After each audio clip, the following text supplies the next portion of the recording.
In this video, I'd like to discuss electric sign service. Electric sign service is slightly different than the normal sign service product in that it allows you to add additional information for multiple crews as well as for the service location itself. If we're in an estimate and we're looking under our items list, under the electric signs category, you'll see the electric sign service product. Electric sign service, the first thing it needs to know is a service location, referring to are you servicing it in your shop or at the customer's or third-party location. What is the address of that location? And the feet above ground. On the left of these fields, you'll see an option for sign details and travel. First, under sign details, it needs to know when can you access this sign if you're limited, such as if it's in a mall, they may have specific days of the week and hours that you can get in and do service. Below that, we have the IT availability, meaning is there going to be someone on site that will allow you to get in to the areas you need to get to. The sign type, such as a box sign, a pole sign, etc. How it's being mounted, such as is it mounted to a pole, to surface mounted, etc.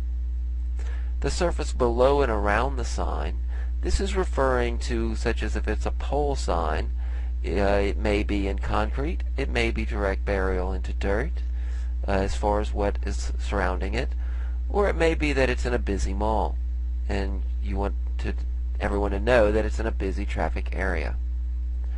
Height above ground, and this is so that they're not forgetting to bring that extra ladder, etc., and remembering everyone to look. The control location, as far as where is the control to the box, and the computer location.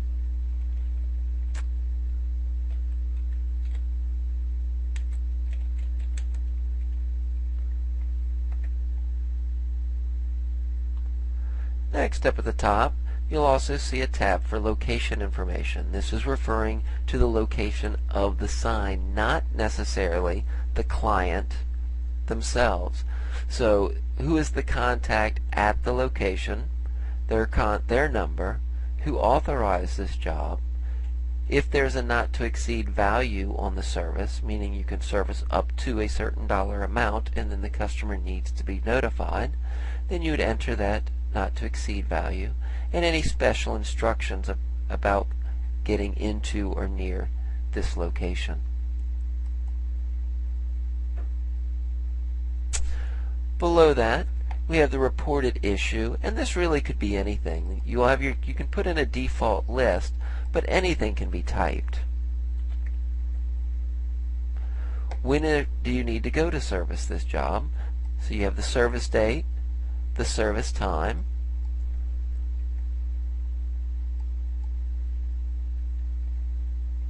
the number of techs required, and what type of tech. And you may have different types of tech labor for when someone with electrical experience is required compared to when a senior or a junior tech is necessary. And any additional equipment that may be needed. Any additional instruction or notes about this service. Now this information may or may not be filled in before the actual service is completed. You may just put in an issue with a description and leave the times empty until the technicians return and they can enter what their times were or refer them to somebody else for that to be done. Again, it will probably come back to whether you're needing to give a quote to the client before the job or if it is just a not to exceed type work. If additional visits are necessary, you can also add them to the same estimate. By going to the second visit, I can say, okay, the second one will be required on Friday, and the service date and times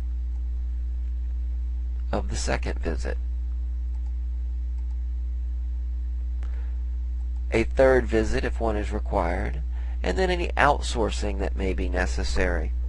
I may be sending my own crew to do some of the work yet need to outsource an electrician to go tie it in. So in that case, when is the electrician going to be in? The company themselves, and this may be a drop-down list or it could just be typed.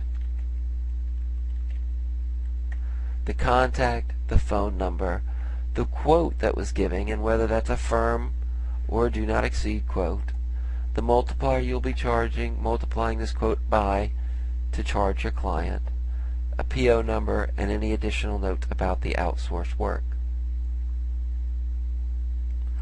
Once the service has returned, up toward the top right, you'll see a location to fill in what they've used, such as the number of lamps and the quantity of lamps.